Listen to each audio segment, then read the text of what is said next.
Hi everyone, this is Phil from Mid Gaming, and today I'm going to show you how to run through the gauntlet in the Nuka-Cola DLC of Fallout 4.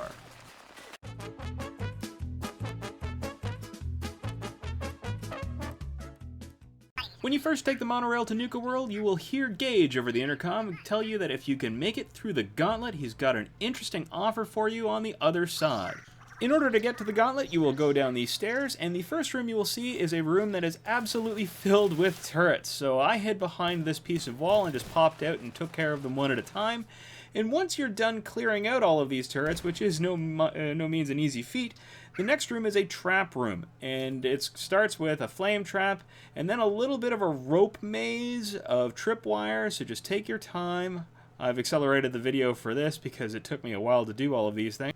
Next thing you do is you head up these stairs and hang a left, as indicated by the arrows, and you will see a grenade cluster on some cylinders. You just make sure to shoot that at a safe distance so you don't burn alive. That's always a good pro tip.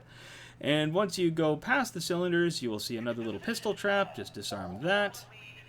And then to your left, you'll see 3 doors. Now, 2 of the doors have horrible little traps in them, but the left door has none. That is the correct door to go through. And you carry on. You will see a series of stairs leading down to radiated barrels. There's a locked door preventing you from getting out, but there is a key hidden behind a wall. Once you get through that door, you enter a new section, and the first part of the new section you will see is a bunch of turrets on shelves. But across the room, there is a monkey which will trigger the turrets. Just shoot it at a safe distance and bum out the announcer. Then in the next room, this one has a whole bunch of traps all over the floor. There's handmade tripwires, and there's little scale traps. There's also this little guy who's just a nice little jump scare. Ah, screw you, guy. Once you're through that room, there is one more turret to deal with, easy peasy, and you will come to a rail tunnel that has some sentinels in it. I chose to self-destruct the sentinels because that's awesome. And once you've done that, there's some landmines in the ground, so just take your time with this. I had to speed this up so it wasn't terribly boring. Eventually we get to this little bridge. You just carefully walk across it and then pick the lock. If you fail to do that, you will just fall into a little bit of a Mirelurk pit, but that's the tunnel you come out, so no problems there. The next door has a trap that I totally missed, but hey, just some grenades. Run away from it. It burns for a little bit. You feel kind of stupid, but you know what? Live and learn, right? Then the next tunnel has even more traps. So lots and lots of traps. There's oil in the water. It's just, you know that this is going to go sideways. This tunnel is particularly gnarly, so you may want to turn on your Pip-Boy light in order to find anything, which I decided was a good idea here, which doesn't, of course, prevent me from blowing up the tunnel anyway. But moving on. The next room has some gas leaking into it, and you can try turning valves, but that doesn't do anything. I don't recommend shooting in this room unless you're really good at inhaling fire. In order to actually get out of the room, you need to go to a console and open the door. You can do this by either hacking the console or by finding the utility substation password on that desk there.